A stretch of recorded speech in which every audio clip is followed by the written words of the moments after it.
My name is Marina Cole, and 3 days ago I learned the truth every parent prays they never face.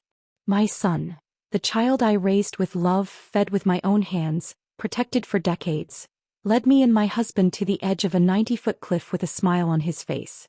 I thought we were celebrating our anniversary. I thought we were creating memories. Instead, he pushed us into the abyss.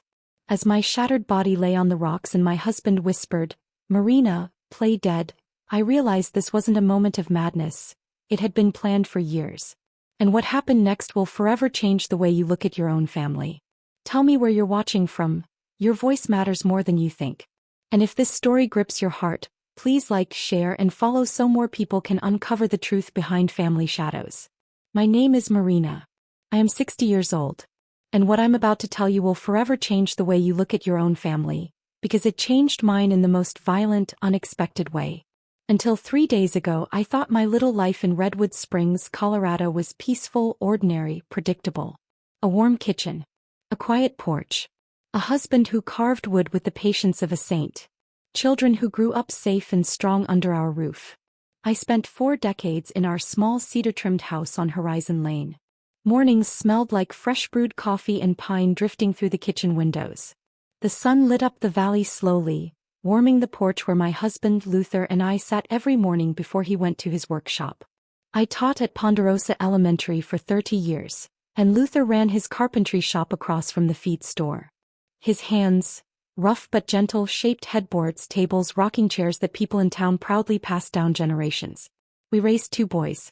Our firstborn, Caleb, was the bright one, the one whose laughter echoed through every hallway. He dreamed of becoming an engineer, used to draw bridges in the kitchen while I cooked dinner, and spent every spare moment helping his father sand, saw, and plan. He was the spark in our family, the kind of son other parents admired. Evan, our youngest, was different. Quiet, withdrawn, always observing people's faces before he spoke. He wasn't cruel, not then, but there was an emptiness sometimes. A long stare. A flash of something unreadable. Still, I loved him as fiercely as any mother could. On Sundays after church, we gathered around the oak table Luther carved the first year of our marriage. Caleb would tell us his dreams of traveling, of building things that would last. Evan would push food around his plate, answering questions only when asked twice. But he was polite. He was present. He was my baby. Life was simple. Happy even. In the evenings, Luther and I walked the trail behind our home, watching storms roll off the mountains, talking about how we'd one day see the ocean, build a tiny house, retire in peace. We talked about rocking chairs on porches and grandchildren on the lawn. I never imagined those peaceful walks were preparing us, unknowingly, for the one that almost ended our lives. Family gatherings were frequent. My 2 sisters, Verna and Lacey, brought casseroles and cornbread, the nieces played tag in the yard, and Luther always found something to fix. A loose step, a bent sprinkler, a squeaky door. The house buzzed with laughter and stories. We were a family stitched together with love, food, and shared history. And for 40 years I believed nothing could tear us apart. But pain sleeps in a house until someone wakes it. When Caleb turned 20, everything changed. He and Evan began arguing behind closed doors. Whispered conversations. Tense silences. Doors shutting softly but with anger behind them. I couldn't understand what was happening. Evan avoided us more. Caleb looked worried, restless. Then one October night, Caleb didn't come home. We called neighbors. We drove the back roads. Luther took a flashlight and went toward the river gorge with 2 men from church. I stayed home praying harder than I ever had in my life. At dawn, they found his body at the bottom of the gorge. The police declared it an accident. Slipped in the dark, they said. I accepted it because the alternative was too terrible for a mother to imagine.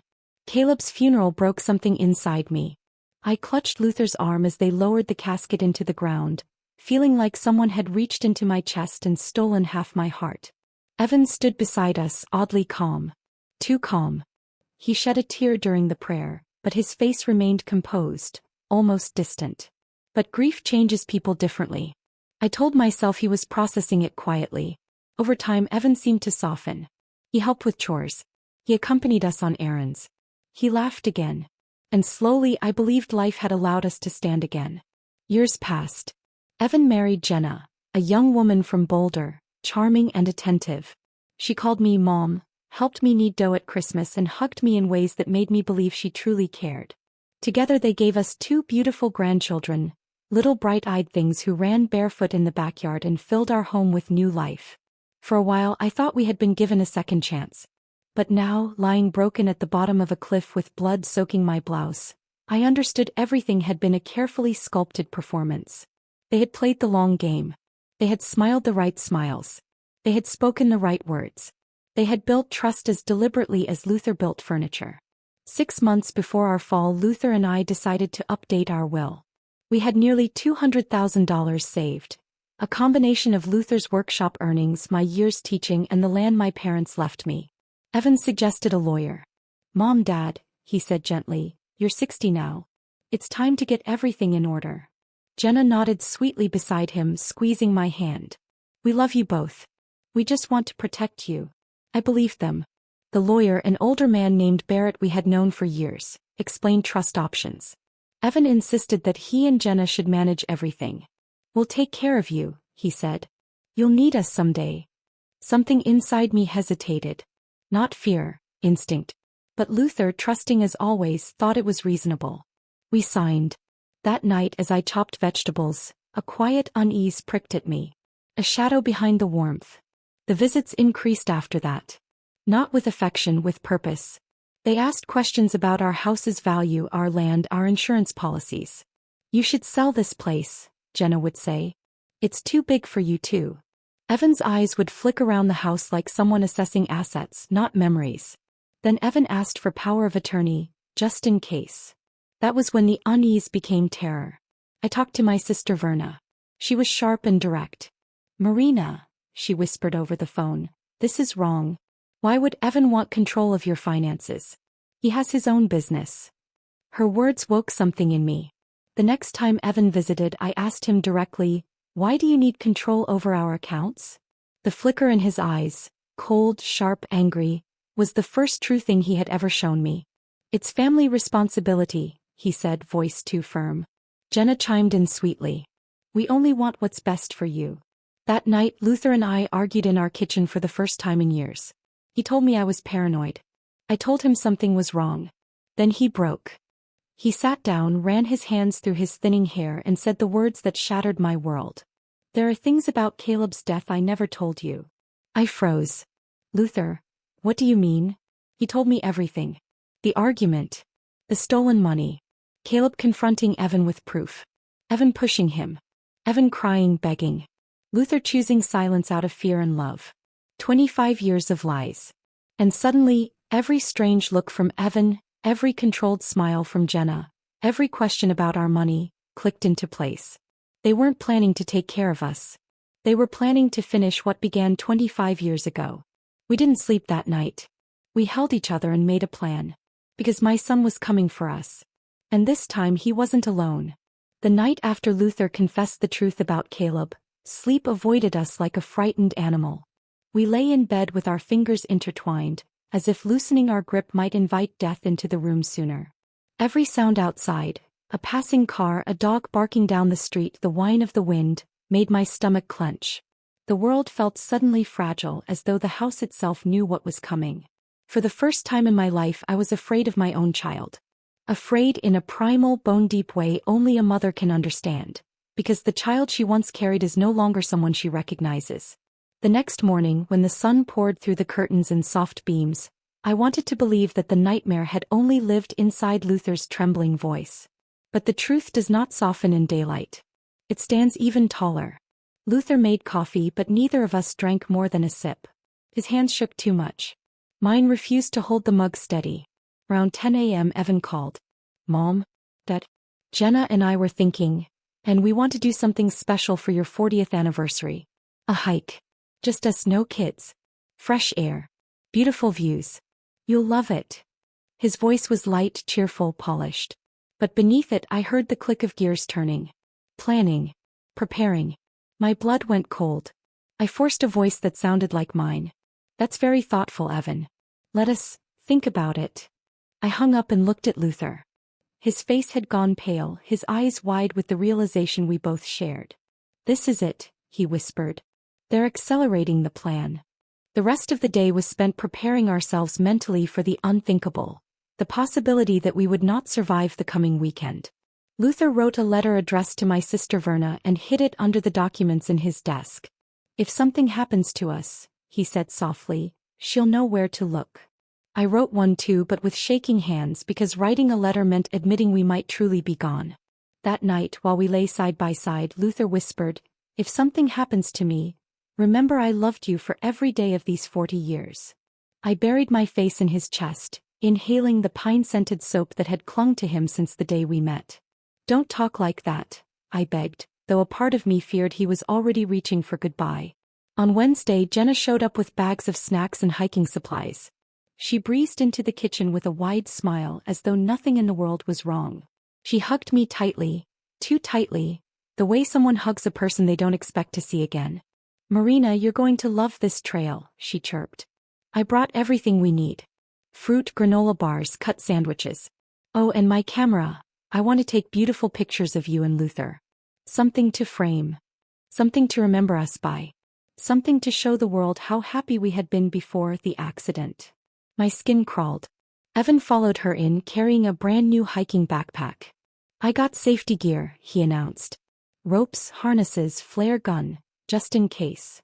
The way he emphasized "just in case" made me want to retch. They stayed for an hour, chatting about weather, views, how good it would be for us to stretch our legs. Behind every word, Luther and I heard the real message. Everything is ready. After they left, Luther and I sat in the living room, our hands cold, our breath uneven.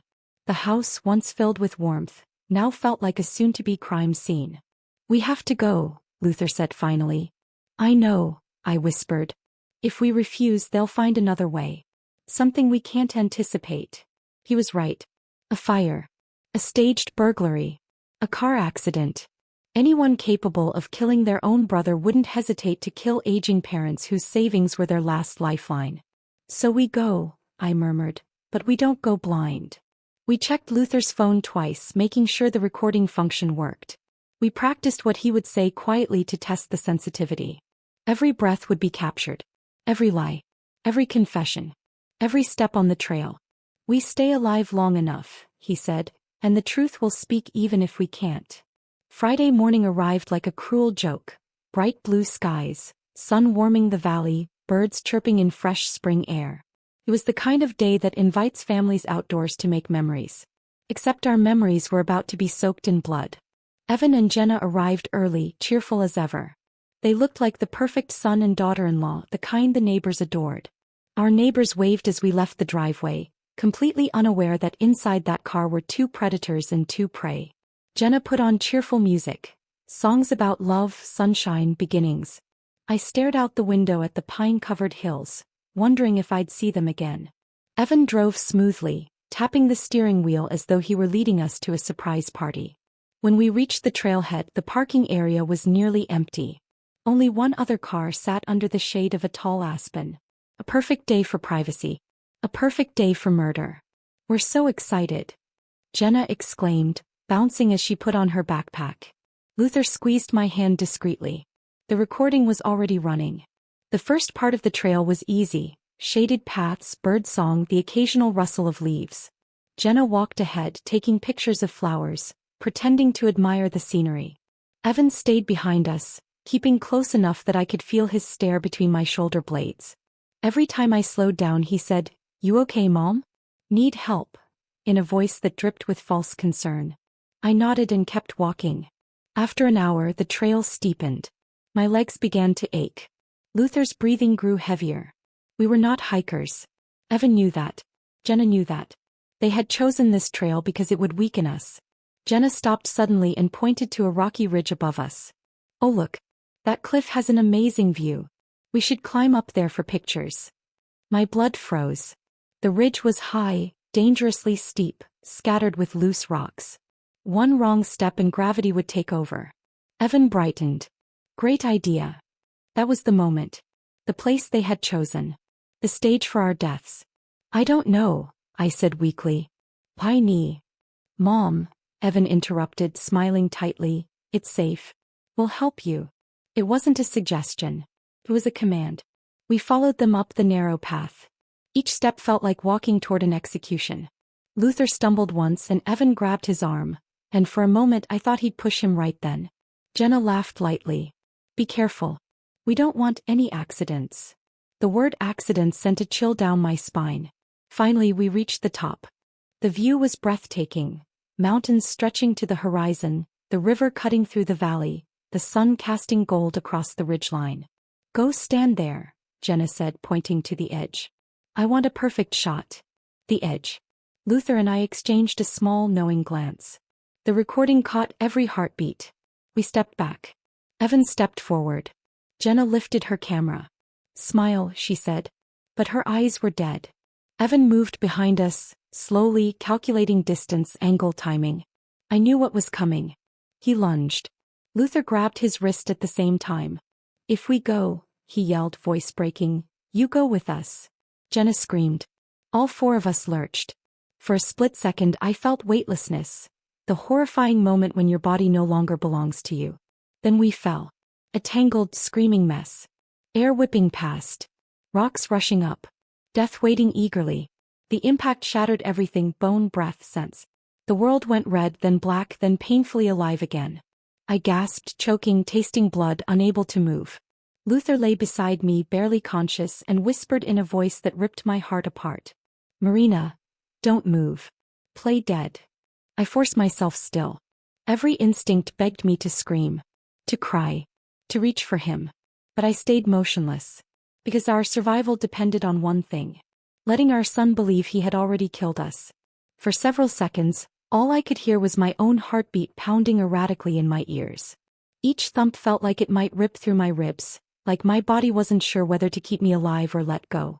Pain radiated from every direction. My shoulder throbbed, my ribs burned, my arm felt twisted in a way it shouldn't be. Blood trickled across my lips, metallic and warm. I fought the instinct to cough, to move, to cry out for Luther. Play dead. His voice, cracked, trembling, soaked in agony, replayed in my mind like a prayer. I clung to it like it was the only rope left in this world. Through the ringing in my ears I heard another sound. A groan. A cry. Then a curse. Evan. He was alive. Jenna. He gasped somewhere near the rocks behind me. Are you okay? Jenna, answer me. Her reply was a sharp, pained cry. My leg. Evan, I think it's broken. I can't move. The bitterness dripping from her voice didn't sound like fear. It sounded like fury. Like she was angry the plan hadn't gone perfectly. Evan groaned again, shifting on the rocks, and I fought the urge to recoil from the sound. Terror clawed up my throat. He was moving closer. I could hear the scrape of gravel beneath him. If he touched me, if he checked for a pulse, if he realized I was alive. I slowed my breathing even more. Focused on keeping my chest still. The pain was so intense I thought I might pass out, but maybe passing out would be safer. They're dead, Evan said after a long moment. His voice was flat, observational, like he was identifying two animals on the side of the road. They're not breathing. They both hit head first. Every word felt like a knife slicing deeper. Jenna let out a shaky, relieved sigh. Good. After everything, it finally happened. Finally. The word echoed like thunder inside my skull. They'd been waiting for this moment. Planning it. Wanting it.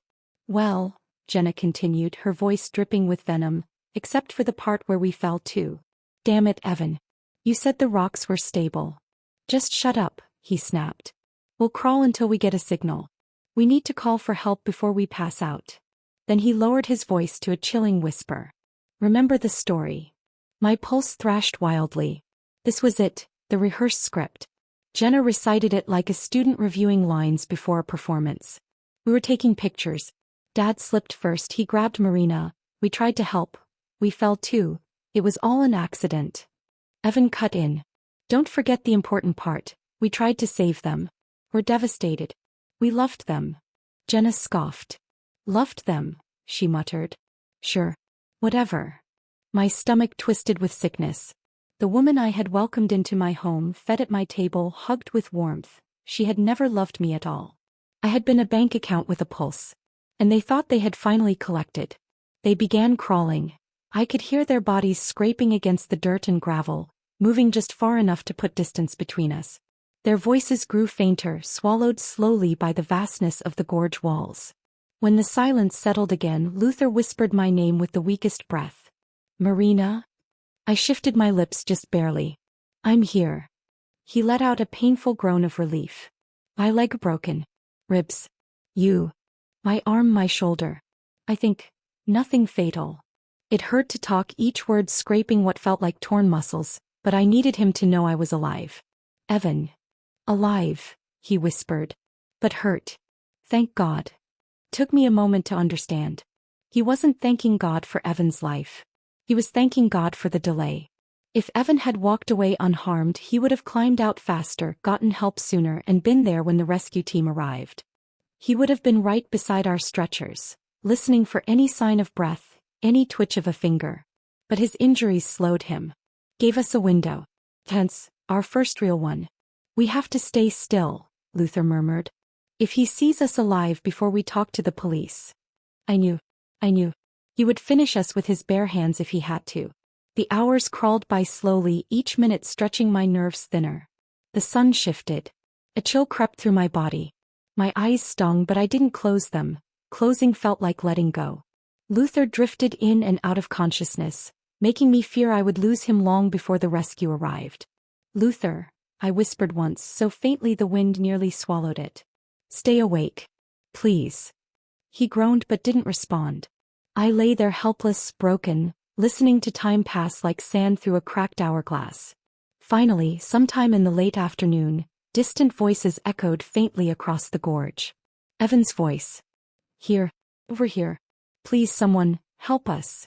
The desperation in his tone was Oscar-worthy.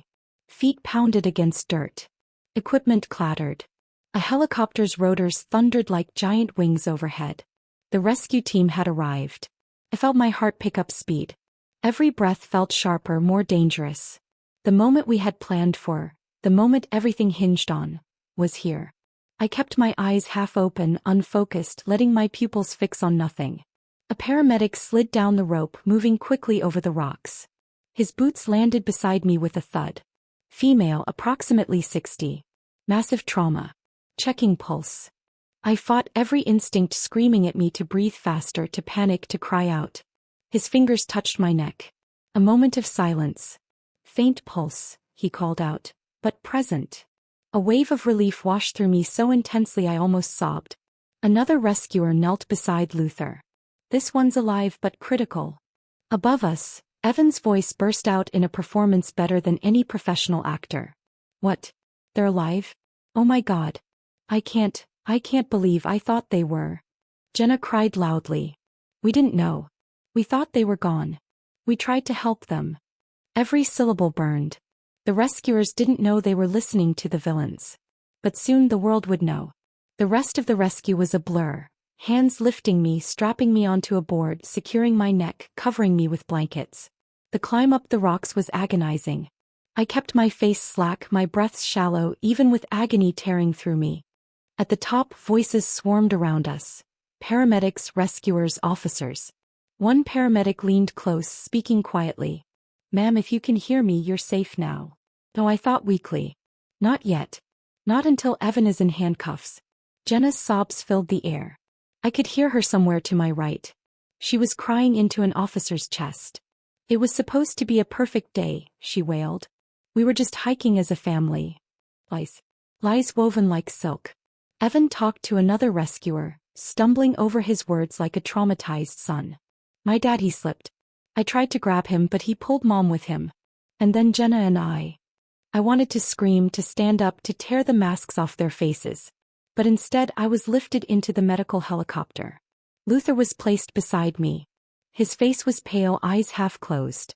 A paramedic pressed gauze to his forehead. Stay with me, sir, the medic said. Keep your eyes open. Luther's lips trembled. Recording, he whispered. Phone, give the phone. My heart nearly stopped. The paramedic leaned closer. What did he say? I forced my lips to move just a fraction. Pocket inside. He nodded and quietly searched Luther's jacket until he found the phone lodged against the fabric. He handed it to the flight nurse, who secured it in a sealed evidence pouch. Bless this man. Bless him. The recording was safe. Inch by inch, breath by breath, our truth was climbing back to the surface. When we reached the hospital, chaos erupted. Nurses rushing, doctors shouting orders, machines beeping. I was wheeled into a room where they scanned my injuries, cleaning wounds, stabilizing my arm. They assumed I was unconscious. I kept up the act. Hours later, I heard a nurse whisper to a doctor, "Her vitals don't match her level of unconsciousness." Panic shot through me. But the doctor dismissed it. Trauma responses vary. Keep monitoring. A few minutes later, the curtain parted. Evan and Jenna stepped inside. I felt my soul freeze. Their footsteps approached my bed. Evan leaned down, his hand brushing mine. His voice was soft. Deadly. "Mom, I hope you can hear me. I love you. I'm so sorry this happened." The poison behind his words curled through the room. Then he leaned close to my ear and whispered the truth he could never take back. "You should have stopped asking about the money. Some things are meant to stay buried. Just like Caleb." My blood turned to ice. He had just confessed. A nurse nearby froze. Everything was changing. And for the first time since the fall, I felt the spark of victory ignite inside my broken bones. The moment Evan whispered those words, "Some things are meant to stay buried. Just like Caleb," the room changed. Even through my half-open eyes and rigid stillness, I could feel the shift in the air. A quiet nurse named Inns stood by the monitors, and although she tried to remain professional, her body froze. Her breath hitched almost imperceptibly, her hand pausing mid-movement. He had heard it. Every poisonous word. Every syllable dripping with guilt he didn't even realize he had revealed. I kept my breathing shallow, nearly non-existent, praying she understood what was happening. Jenna moved to the other side of my bed, pretending to wipe her tears. "You were such a good mother to me, Marina," she whispered softly. "I'll miss you so much. Evan and I will make sure everything is handled." Everything. That awful word. The word she said earlier when they thought we were dead. Handled. Handled our home. Handled our money. Handled our burial. Handled our lives, as if they were tasks on a list. A cold panic rose in my throat, but I forced it down. I had to focus. I had to stay still. If I moved now, if I reacted even for a second, they would realize I'd heard everything. They would leave this room and never make another mistake again. Evan looked at me one last time before stepping back. "Goodbye, Mom," he whispered. "I hope you go peacefully." Jenna's hand brushed lightly over my hair in a gesture that made my skin crawl. "Goodbye," she echoed. Then they turned to leave. Nurse Inns stepped aside stiffly, her eyes following them with a mixture of fear, anger, and dawning understanding. She waited until the door closed behind them, then approached my bedside slowly. Her voice trembled as she whispered, "Ma'am, if you can hear me, I need you to move your finger." I moved it. Once. Then again. Then a third time. Her eyes widened. "Oh my God, they did this." She glanced at the door quickly, then back at me. "Don't worry. I'm going to get the doctor. And the police. But you need to keep pretending. Do not move. Do not open your eyes unless I tell you." I moved my finger once. "Yes." She stepped out of the room, calling the doctor in a quiet, controlled voice. The voice of someone who understood the stakes. Moments later she returned, accompanied by Dr. Brenton, an older man with gray hair and calm eyes, and 2 police officers wearing plain clothes. The curtains were drawn. The door was closed. Dr. Brenton leaned over me, speaking softly. "Mrs. Cole, if you can hear me, you are safe now. The officers are here to protect you." For the first time since the fall, I allowed myself a deeper breath. "Can you open your eyes?" he asked gently. Slowly, painfully I did. Light seared into my vision, shapes forming, colors sharpening. Detective Elaine Carter, a stern woman with a clipped tone, stepped forward. "Mrs. Cole, I'm Detective Carter. We've been briefed by the nurse. I understand you are in danger. I need you to tell us what happened on that mountain." My mouth was so dry I could barely speak, but the truth rushed out like a dam breaking. My son and his wife pushed us." Detective Carter nodded slowly, her jaw tightening. "And why would they do that?" "For money," I rasped. "For our savings. For our home. For everything." The doctor placed a cup of water to my lips. I sipped, swallowed, then continued. "There's a recording," I whispered. "My husband, Luther, he recorded everything on the trail. From the moment they planned the photos. Their conversations. Their confessions. Officer Grant, the second detective, turned sharply. A recording? Do you know where it is? His jacket, I whispered. Inside pocket. They took it out before transport. A nurse secured it. Detective Carter nodded, her eyes sharp and focused. We'll retrieve it immediately. Before she stepped away, she asked one more question. Mrs. Cole, are you absolutely certain of intent? That they plan to kill you? I felt the ache in my bones, the memory of Evan's hands lunging toward us. They planned it for months, I whispered. We learned the truth about Caleb. My son killed his brother 25 years ago. My husband kept it a secret. They pressured us to change our will. Then they arranged this trip. Both detectives exchanged a quick, tense look. And they think we're dead, I added weakly. They admitted everything. Every nerve in their bodies seemed to awaken at once. That's enough, Detective Carter said firmly. We have to secure the evidence and get statements before they realize you're alive. Minutes later they left the room. Nurse Innes gave me a gentle, reassuring touch on my arm. You're not alone, she promised. We won't let them near you again. The relief that washed over me was overwhelming. My chest clenched with it. My eyes burned. I felt small tremors of shock rippling through my muscles. My body was broken, bruised, battered, but my will hadn't shattered. Not yet. I drifted in and out of consciousness for a while through the night. When I woke again, a soft beeping filled the room and a new nurse adjusted my fore. She smiled at me gently. Your husband is awake, she said. He's stable enough to talk. Tears filled my eyes. Can I see him? I whispered. In a little while. They're finishing scans. Before I could ask anything else, the door opened and Detective Carter returned, holding a sealed evidence bag with Luther's phone inside. We have the recording, she said simply. And it's worse and better than we expected. I stared at the phone, my stomach twisting. Mrs. Cole, she continued, stepping closer, the recording caught everything. Every comment. Every step. Every hint of their plan. And it captured them describing how they would handle your finances after you were gone. My breath hitched. It also captured something else, she added. It captured your son, admitting what happened to Caleb. My heart slammed against my ribs. For 25 years, Detective Carter said, her voice heavy with grief, your son has lived free while you buried an innocent boy. This recording finally tells the truth. A sob tore from my throat. Quiet but real. They're going to be arrested? I choked out. Detective Carter exchanged a look with Officer Grant. As soon as the judge signs the warrants, which will be within the hour, we'll take them in. She paused. And Mrs. Cole, I need you to know something. You and your husband weren't just victims of attempted murder. My blood ran cold. You were the final step in their financial plan. I swallowed painfully. What do you mean? Evan is bankrupt, she said plainly. He owes over $100,000. Your death was the only way he could avoid being harmed by lenders he owes. He needed your inheritance to survive. The room swayed slightly. All those visits, I whispered, all that concern, it wasn't love. Detective Carter shook her head. It was desperation. And greed. And fear. My body trembled with a mixture of pain, betrayal, and sheer horror.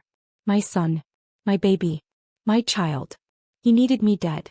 Before the detective could say more, the door burst open. A nurse hurried inside. Mrs. Cole, your husband is asking for you.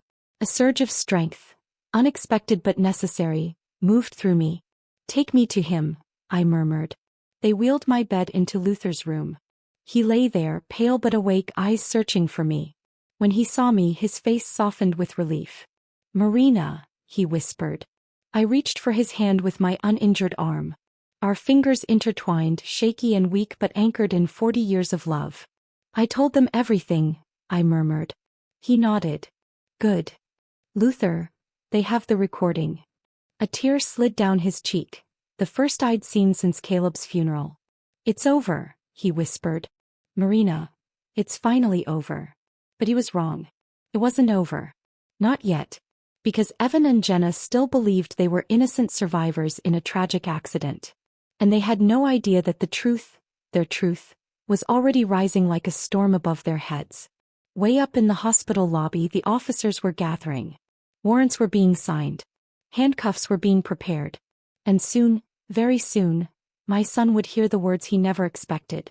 You are under arrest. For murder. And for the attempted murder of your own parents. The minutes before the arrests felt strange. Almost unbearably quiet, as if the hospital walls themselves were holding their breath. Luther and I stayed hand in hand, connected by pain, fear, and a fragile thread of hope. I watched the faint rise and fall of his chest, each breath a reminder that we had survived something most people would never believe. A nurse came in every few minutes to check his vitals, adjust my or whisper gentle reassurances. But beneath their kindness I sensed something else, readiness. The staff was alert, tense. They knew officers were preparing to descend on the waiting room where Evan and Jenna sat pretending to be grieving family members. Detective Carter reappeared, phone in hand, expression tight with controlled urgency. It's time, she said. The warrants were just signed. My heart hammered painfully. Are they still here? Luther asked, his voice ragged. Yes, she replied. They haven't left the waiting room. Of course they hadn't. They were waiting for updates. Waiting to play the part of devastated children. Waiting for confirmation that their problems were solved. That we were dead. They have no idea? I asked softly. None, Carter said. They think you're both unconscious and barely alive, or gone already. A strange, hollow ache grew in my chest. Part of me wanted to see their faces when the truth hit them like a hammer. Another part of me, the mother part, wanted to collapse into tears at the thought of seeing Evan's eyes filled with something other than cold calculation. But justice needed to come first. The truth needed to come first. Detective, Luther said, clearing his throat. Please, be careful. My son, he's capable of, he might react badly. Carter nodded. We're prepared. She tapped her radio twice. A burst of static followed by an officer's voice. Unit in position. On your count. Luther squeezed my hand and I squeezed his back. My pulse raced so fast I felt lightheaded. Then Carter left the room. The next minutes felt like hours. Silence thickened. Time slowed. My breath hovered in my throat. Then through the door, faint but unmistakable, I heard voices. Panic. Commotion. Shouting. No, no. What is this? What's happening? Evan. My son. I'm telling you, this is a mistake. Jenna's voice followed, shrill and desperate. Stop. You can't do this. We're the victims. Sir, step back. Handcuffs clinked. Boots scuffled. Someone cried out. You don't understand. They fell. It was an accident. That's enough. Detective Carter's voice cut through the chaos like steel. Evan Cole, you are under arrest for the murder of Caleb Cole and the attempted murder of Luther and Marina Cole. Everything went silent. Then Evan's scream pierced the hallway. They're dead. You hear me? They're dead. They fell. My blood ran cold. He still believed we were gone. He believed his performance would save him. He clung to his lie like a drowning man grasping at a sinking ship. Jenna, on the other hand, cracked like thin ice. Evan, she sobbed. Stop yelling. Please stop. They're listening. I don't care, he shouted. They can't prove anything. There are no witnesses. Oh, but there are. Detective Carter again. And then silence. A heavy silence. A cold silence. A silence that told me reality had finally slapped my son across the face. As he understood. They knew. Someone had survived. And in that instant I knew. Evan had realized he wasn't the mastermind he imagined. He was caught. Footsteps approached, softer, gentler than the chaos before.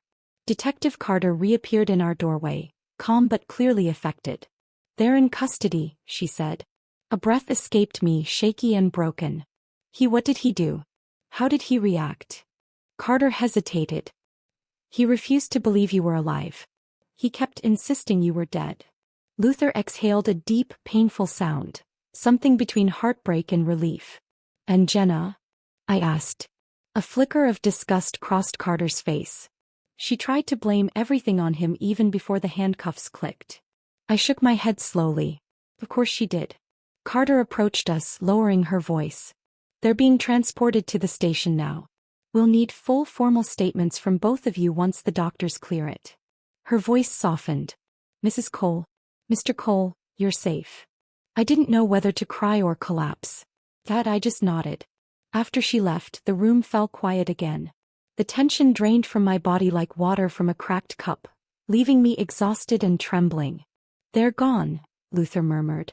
"They're really gone." "They're arrested," I corrected softly. "But not gone. Not yet. Because the trial would come. The testimonies. The revelations. Vain. But justice had taken its first steps. Later that evening I was transferred to a quieter room. Nurses dimmed the lights. Machines beeped softly. I felt the weight of everything, the cliff, the truth, the betrayal, settle into my bones like a second skeleton. I must have drifted to sleep because when I woke the room was darker, quieter. A soft orange glow from the hallway cast stripes across the floor. I heard Luther breathing steadily next to me, finally asleep after hours of agony. And then a soft knock. I startled awake, fear clawing at my ribs, but it wasn't Evan or Jenna. It was Detective Carter again. She pulled a chair next to my bed, her voice low. "I wanted to talk before morning. We found additional evidence in your son's backpack." My stomach twisted. "What kind?" She held up a small digital recorder inside a plastic evidence bag. "This." I frowned. "What is it?" Carter sighed. "Apparently, Evan has been recording your conversations for weeks, trying to see if you suspected anything, trying to catch you admitting concerns or confusion. Something he could claim was paranoia." The betrayal hit like a punch. "He recorded us?" I whispered. "For weeks," she confirmed. "He saved files titled Insurance, Inheritance, and Parents, Suspicions. They plan the timing of your hike based on how close you came to asking dangerous questions." My breath turned cold. "We were mice in a maze," I murmured. "He monitored everything," Carter said softly. "Every tone. Every reaction. Every slip of fear." I felt physically ill. "And there's more." A chill crept down my spine. "What else?" I whispered. "We found forged signatures. On bank forms. Insurance forms. Transfer requests." I nearly choked. "By signature?" I gasped. "Both yours and Luther's," she confirmed. He'd been practicing. Perfecting it. My hand trembled uncontrollably. "Detective, if we had died on that cliff." "Yes," she said quietly. "He would have accessed your accounts within hours." My lungs tightened. My stomach clenched. A wave of cold swept through me. "He didn't just want us gone," I whispered. "He needed us gone." Carter nodded. "Your deaths were his only way out of bankruptcy. He owed money to people who don't negotiate. If you hadn't gone on that hike." She didn't finish the sentence. He didn't need to. The truth was clear. We weren't just victims of a greedy act. We were the final steps of a survival plan. My heart broke in a way I didn't know was possible. Detective Carter touched my hand lightly. "We'll get the maximum sentence. The recordings, both Luther's and Evan's, are damning. Tomorrow we begin the formal charges." She left quietly, her footsteps soft in the hall. I stared at the ceiling for a long time, letting the reality settle in. My son, the boy I raised, kissed goodnight, taught to tie his shoes, had turned into a man so twisted by greed, so consumed by desperation, that he decided the only path forward required killing us. The guilt was suffocating. Where had I gone wrong? How had I not seen it? How did a mother love her son so blindly she never noticed the cracks until they became chasms? Tears trickled down my cheeks, hot and relentless. Luther stirred beside me. "Marina?" "Yes, love." His hand found mine in the darkness. "We lived," he whispered. "We lived for Caleb. And now the truth will live too." I nodded, letting my tears fall onto the sheets. Because he was right. Caleb, our sweet, laughing Caleb, would finally have justice after 25 years. And Evan would face the truth he'd buried with lies. But at dawn the next morning the story took another turn. One none of us could have anticipated. Because Jenna wasn't done talking. And what she said next would unravel everything even further. The morning after the arrests arrived quietly, almost deceptively. Pale sunlight spilled through the blinds, striping the hospital floor in soft golden bands. For a moment I almost forgot the chaos of the previous day. I almost forgot the cliff, the fall, the betrayal. But pain has a way of reminding you. It sat heavy in my ribs, throbbed in my arm, radiated through my shoulder like a bruise made of fire. A nurse helped adjust my pillows, offered pain medication and checked Luther's vitals. He was resting better, his breathing steadier, though every now and then he winced, a reminder of what his body had endured. We were alive. Barely. But alive. That was when Detective Carter entered again, but this time her expression had changed. It was tighter, more cautious, like she was stepping into dangerous territory. She pulled the door closed behind her and glanced at the nurse. "We'll need some privacy." The nurse nodded and slipped out quietly. Luther and I exchanged a tense look. "What happened?" asked my voice low. Carter exhaled slowly. "Mrs. Cole, Mr. Cole, we just finished Jenna's first interrogation." The room went still. "She talked," Carter continued. "Jenna? Talking?" The woman who had always played the silent accomplice behind Evan's instructions? My heart pounded slower, heavier. "What did she say?" Carter paused before speaking, a sign that what she was about to reveal wasn't simple. "She blamed Evan for everything," she said. "Every single detail. She claims she was manipulated, coerced, threatened. She insists she didn't know about Caleb's death, didn't know about your finances, didn't know about the plan to kill you." My stomach twisted. "That's a lie," I whispered sharply. "She looked me in the eye while planning it. She rehearsed the story with him. He pushed me. She wanted us dead." "I believe you," Carter said gently. "But legally, we need more." Anger shot through me. "More?" I repeated. "She admitted to planning our hike." "She admitted to attending the hike under pressure," Carter clarified. "She's claiming Evan said the trip was a chance to reconnect as a family after tensions about finances. She claims she had no idea he planned to kill you." I stared at Carter as disbelief washed over me. "She was taking pictures," I said. "She told us to stand at the edge.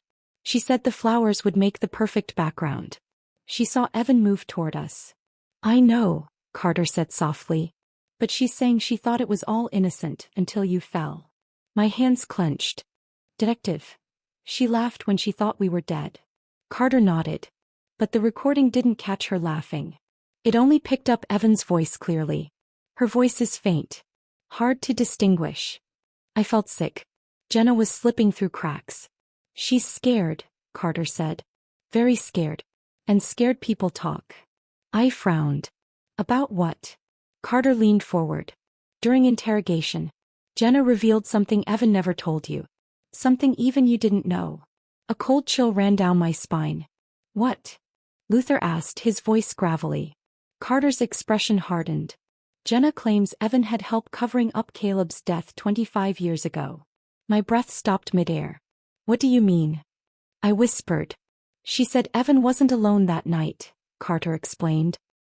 "He confided in her years ago, drunkenly one night, that he didn't push Caleb by impulse. It was planned. And he had someone else there to help him." My heart hammered. "Who?" I managed to ask. Carter looked grim. "According to Jenna, Evan had an older friend. Someone from town. Someone you know." I felt the blood drain from my face. My nails dug into the bedsheets. "No," I whispered. "No. That can't be. Who would help him?" Carter's voice tightened. "A boy named Travis Morrow." I froze. Travis Morrow. Evan's best friend from childhood. A boy who ate dinner at our table. A boy who used to call me Aunt Marina. A boy who disappeared after high school, moved 2 towns over and never looked back. Luther's jaw dropped. "Travis," he said in disbelief. "He was there that night?" "That's what Jenna claims," Carter said. "She said Evan told her that after Caleb confronted him, Evan panicked, and Travis held Caleb back while Evan pushed him." My breath came in sharp, painful bursts. "He said he couldn't do it alone. That Travis always had a temper. That Travis hated Caleb for thinking he was better than everyone. Evan bragged about it once, thinking Jenna wouldn't remember." I felt like my soul was cracking open. Caleb wasn't just pushed. He was ambushed. Hunted. 2 boys. One my son, the other a boy I fed and hugged, conspiring to kill my firstborn. My vision blurred. The world pulsed with heartbreak. "But why?" I choked out. "Why would Travis help him?" Carter hesitated. "We don't know yet.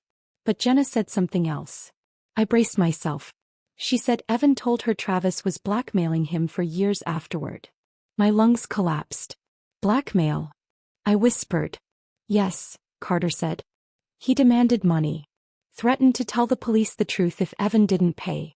And from what we found in Evan's bank records, Evan paid him. For decades.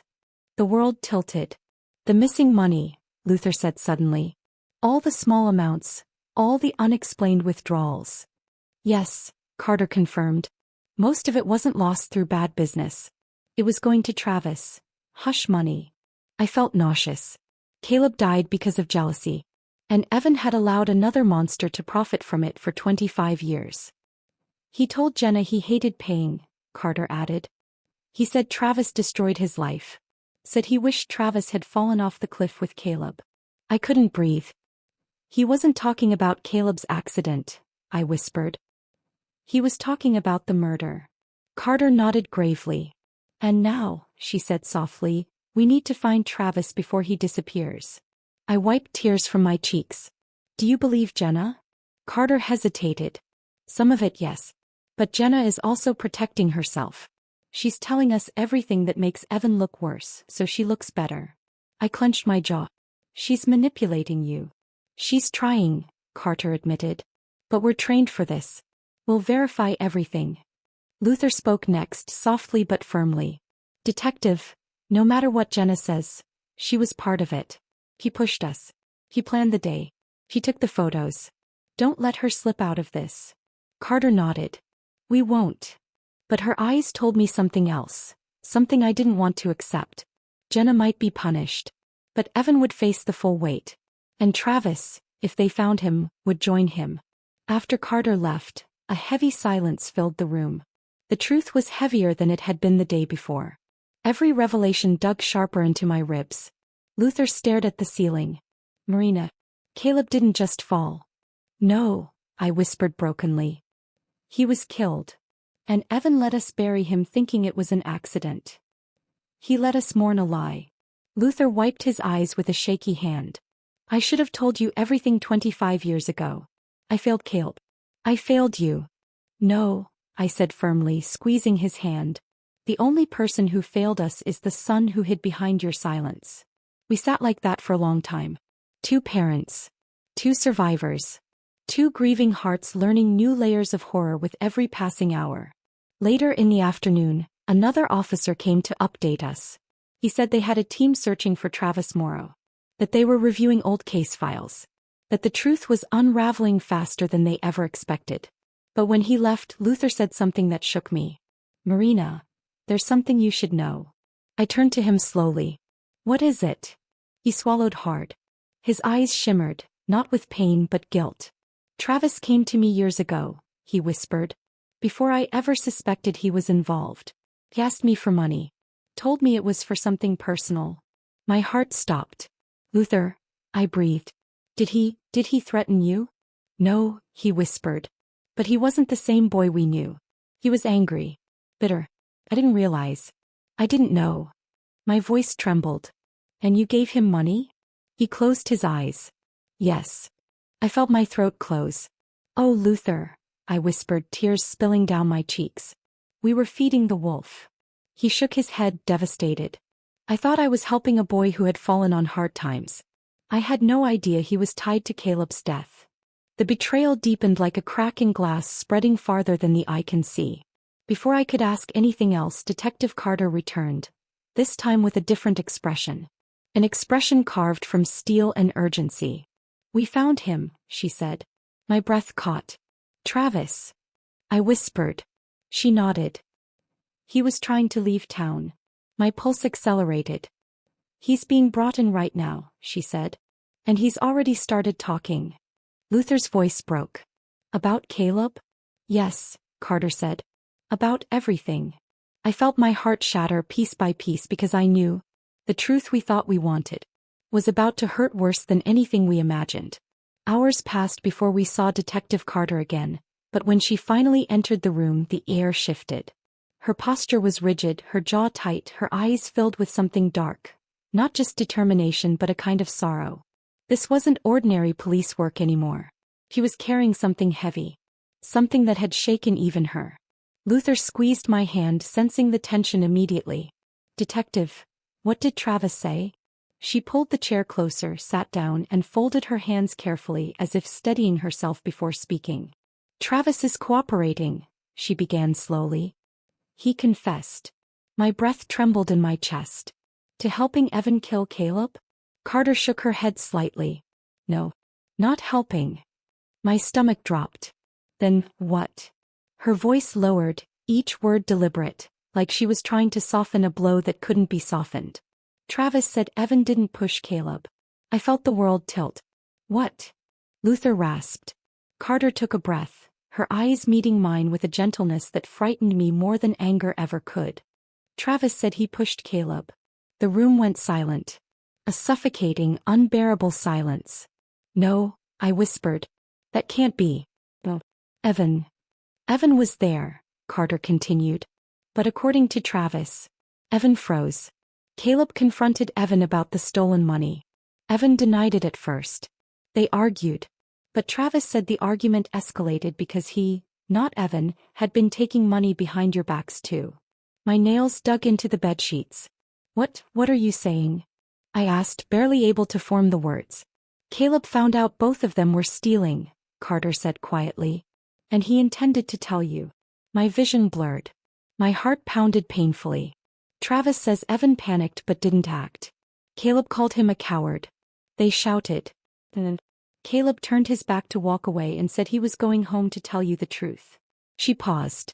And that's when Travis pushed him. A sob caught in my throat, raw, jagged, disbelieving. No, I cried. No, Caleb would have told us. Caleb always came to us. Evan was the one. Carter reached into her folder and removed a single page, a printed transcript. She placed it gently on my lap. This is Travis's written confession, she said. Signed. Time-stamped. My eyes skimmed the words but refused to absorb them. Travis describing the argument. Travis describing Evan pleading with Caleb not to say anything. Travis describing the panic. Travis describing the moment he snapped. He had shoved Caleb with both hands. Watched him lose balance. Watched him fall. Watched him die. And then what? Luther whispered brokenly. Carter's voice grew even heavier. Travis said Evan begged him not to call the police. Evan said if they told the truth they'd both go to jail. He said Caleb's fall looked like an accident, and they should leave it that way. My body trembled violently. So they walked away? I whispered. They left him. Yes, Carter said softly. Travis said they left Caleb at the bottom of the gorge. And Evan convinced him that they needed to act shocked when the body was discovered. My heart shattered into pieces too sharp to hold. My son, I gasped. He found his brother dead, and he didn't. I couldn't finish the sentence. Luther groaned, pain ripping through his face. Tears slipped from his eyes. Carter continued gently. Travis claims he never meant to kill him. That it was an impulsive push. But the guilt ate at him. Evan bribed him with money to keep the secret. But the guilt grew worse with time. Then why are we just hearing this now? I whispered. Carter sighed. Because Travis heard about the fall on the news. He heard that you two were hospitalized, possibly dying. He panicked, thinking Evan's whole life was unraveling. He thought Evan might turn on him. So he decided to confess now, before Evan could blame him. It made sense. Awful twisted sense. He's terrified, Carter added. Terrified of Evan. Terrified of the police. Terrified of the truth. My voice shook as I whispered, Does Evan know yet? Not yet, Carter said. But he will soon. And we're prepared for the emotional fallout. Luther exhaled shakily. So what does this mean? Evan didn't kill Caleb, but covered it up? Hid it. Let us bury his brother under a lie. He did, Carter confirmed. And in the eyes of the law, that's still extremely serious. I stared at the wall, seeing not the sterile hospital room but 25 years of memories. 25 years of birthdays, holidays, family dinners. All built on a lie. All built on the death of my son. And what about the fall? I whispered. The hike. The cliff. Us. Carter's jaw hardened. Evan planned to kill you. No question. He admitted as much. Jenna's confession confirms it. And the recording from Luther's phone proves everything. I swallowed hard. A sharp pain shot through my shoulder. Then why does it feel like Caleb just died all over again? I whispered. Carter stood slowly. Because you're grieving the truth now. Not the lie you were forced to believe. I broke. Tears poured down my face, unstoppable and raw. Luther cried silently beside me. Detective Carter placed a gentle hand on my arm. I know this is devastating. I'm truly sorry. But you deserve the truth even when it hurts more than the lie did. She left the room quietly, giving us space to grieve. I curled toward Luther, burying my face in the blanket. Grief tore through me in waves. Grief for Caleb, grief for the son I lost that night, grief for the son who lived on as a stranger in my home. For the mother I thought I was. For the family I believed I had. Luther whispered brokenly, I should have told you. I should have. I shook my head, sobbing. This isn't your fault. This isn't your fault, Luther. The only ones who did wrong are them. We held each other, trembling, while the truth carved itself into us like fresh wounds. Hours later, when I'd exhausted myself and my tears had dried painfully on my cheeks, the door opened again. It wasn't Detective Carter. It was Detective Grant, his expression unreadable. Mrs. Cole, he began, I need to inform you that Evan has asked to speak with you. I froze. I felt every muscle in my body tense. No, Luther said immediately.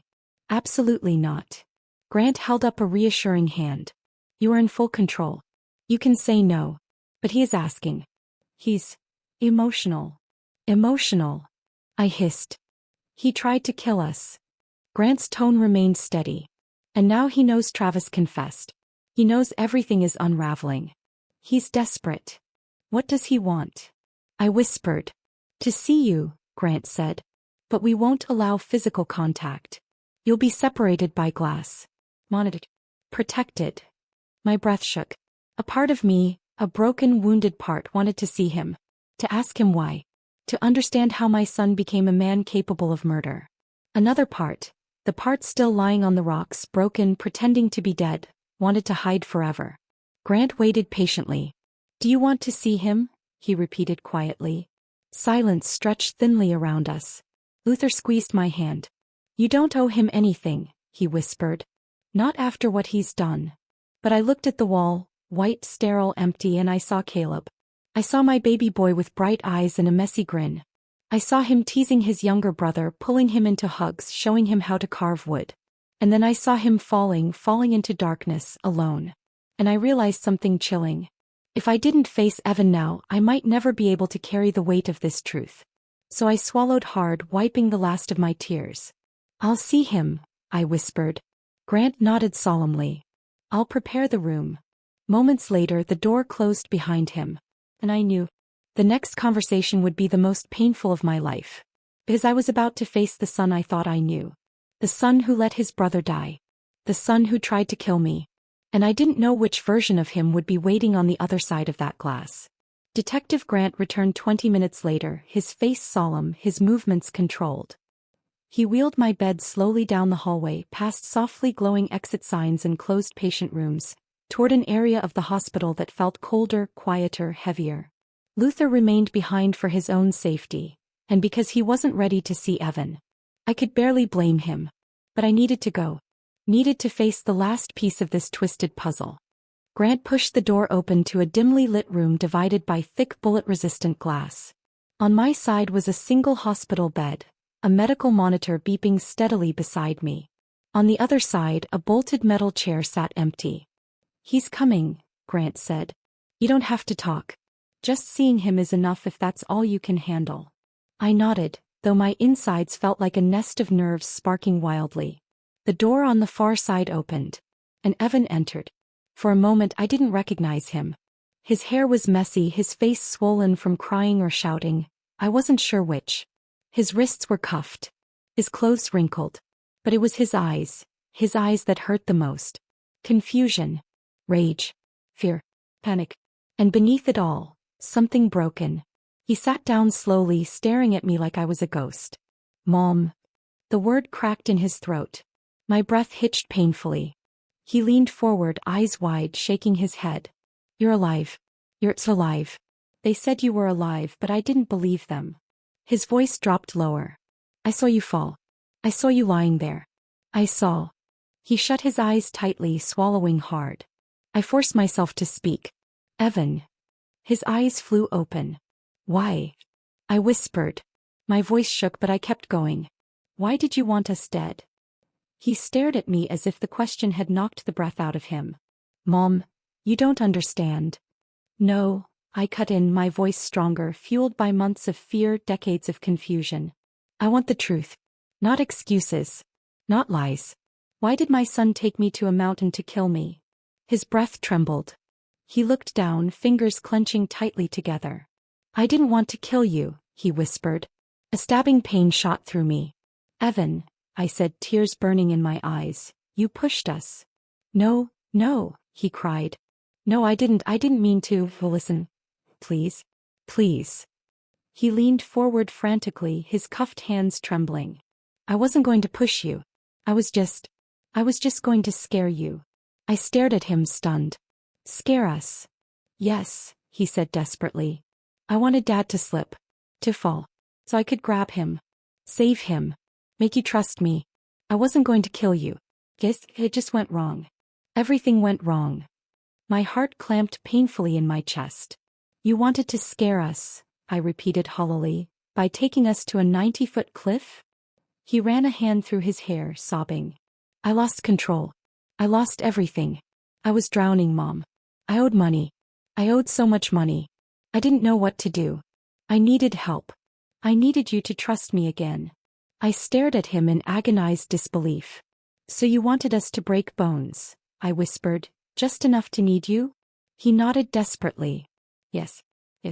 So I could handle your accounts legally. So I could fix everything. I felt the weight of his words like a boulder crushing my ribs. You were going to manufacture an emergency, I whispered, horrified. Yes, he admitted. But then Dad pulled me and you slipped and Jenna screamed and, Mom, I swear I didn't mean for you to go over the edge. I swear on my life. I saw your face, Evan, I said, my voice trembling. At the cliff. You didn't look scared. You looked determined. He shook his head violently. I wasn't thinking. I panicked. It happened so fast. I cut him off with a quiet, devastating whisper. What about Caleb? His entire body stiffened. His breathing hitched. His shoulders froze. It wasn't me, he whispered. I didn't push him. That doesn't matter, I said. You let us believe it was an accident. For 25 years. You knew Travis killed your brother and you said nothing. He sobbed, leaning forward until his forehead nearly touched the glass. He told me, he whispered, voice breaking. He told me if I said anything he'd tell the police I planned it. That I told him to do it. I was scared. I was 17, Mom. I was terrified. And Caleb. I choked out. He was terrified too. No, Evan whispered fiercely, shaking his head. No, he wasn't. Caleb was always stronger than me. Braver than me. I was the coward. I didn't push him. But I let him fall alone. I felt my soul twist painfully. The truth was worse than I ever imagined. Caleb hadn't died because Evan hated him. He died because Evan was weak. Selfish. Terrified. And he carried that guilt like a tumor that rotted everything it touched. Until it consumed him. Mom, Evan whispered miserably. I didn't kill my brother. But I didn't save him. And that's the same thing. Tears streaked his face. Tears streaked mine. Silence filled the room. Crushing, suffocating, full of every mistake he had made. Finally, Evan whispered, Do you hate me? I stared at him. My son who had stood beside his brother as he fell. Who had stood over my body believing I was dead. Who now sat broken behind glass asking for forgiveness that felt impossible. I don't hate you, I said quietly. But I can't love the version of you that hid the truth. Or the one that tried to hurt us. He sobbed harder, bowing over his cuffed hands. Mom, I lost myself. I lost everything. I screwed everything up. I just wanted another chance. This wasn't how you get a chance, I whispered. He pressed his forehead against the glass, crying like a child. Mom, I'm so sorry. I looked at him, really looked. Not at the murderer. Not at the monster. But at the broken man sitting in the wreckage of his own choices. And in that moment I understood something awful and liberating all at once. "It's not me you need forgiveness from," I whispered. "It's Caleb." He cried silently, shoulders shaking violently. "Goodbye, Evan," I whispered finally. His head snapped up. "No, Mom, no, please don't, please." But Detective Grant opened the door and stepped inside. "Time's up." "No," Evan cried. Mom, please, just give me another, please." He was dragged out, screaming, sobbing, calling my name, begging for forgiveness. The door closed behind him. And just like that, my son was gone. Detective Grant's voice was gentle when he spoke. "You don't have to see him again." I nodded weakly. "Thank you," I whispered. He wheeled me back to my room where Luther waited anxiously. When he saw me, he opened his arms, careful of the IVs, and I leaned against him, letting my tears soak into his hospital gown. "You saw him," Luther whispered. "I did." And I inhaled shakily. "He's lost. Completely lost." Luther kissed the top of my head gently. "Then justice will handle what we no longer can." The trial came 6 months later. It was brutal, emotional, public. The town of Redwood Springs packed the courtroom until every chair was full. Reporters filled the hallways. Headlines splashed across newspapers. "Parents survive attempted murder by son. 25-year secret exposed." The Cole family cliff case. Justice for Caleb. Evan faced 3 charges. Murder cover-up. Fraud and forgery. Attempted double murder. Jenna faced 2. Complicity. Attempted murder. Travis faced second-degree murder. Extortion. Blackmail. Tampering with evidence. Each testimony peeled away more layers of truth. I testified for 2 hours. Luther for nearly 3. Detective Carter. Nurse-ins. The rescue team. Neighbors who had known us for decades. Every word painted the reality of a tragedy years in the making. When the verdict came, the courtroom fell silent. Evan guilty on all counts. Life in prison. Jenna guilty. 40 years. Travis guilty. 50 years. A breath I had been holding for 25 years escaped me at last. Justice had arrived. Finally. 1 year later, life was different. Our bodies healed slowly. Our hearts even slower. But something beautiful grew in the cracks. Our grandchildren. Child Protective Services contacted us after the sentencing. "You're their grandparents," they said. "If you're willing, they can live with you." We didn't hesitate. Those children were innocent. Precious. Unscarred. We brought them home to the Cedar House on Horizon Lane. The place where laughter had once lived, died, and now began again. Every night I tuck them into bed and tell them stories about their Uncle Caleb. Stories of kindness, bravery, joy. His memory lives with us again. Honest. Unhidden. True. And sometimes when I watch them running through the yard, sunlight bouncing off their hair, I imagine Caleb watching them too. Smiling. Finally at peace. And for the first time in a long time. So are we.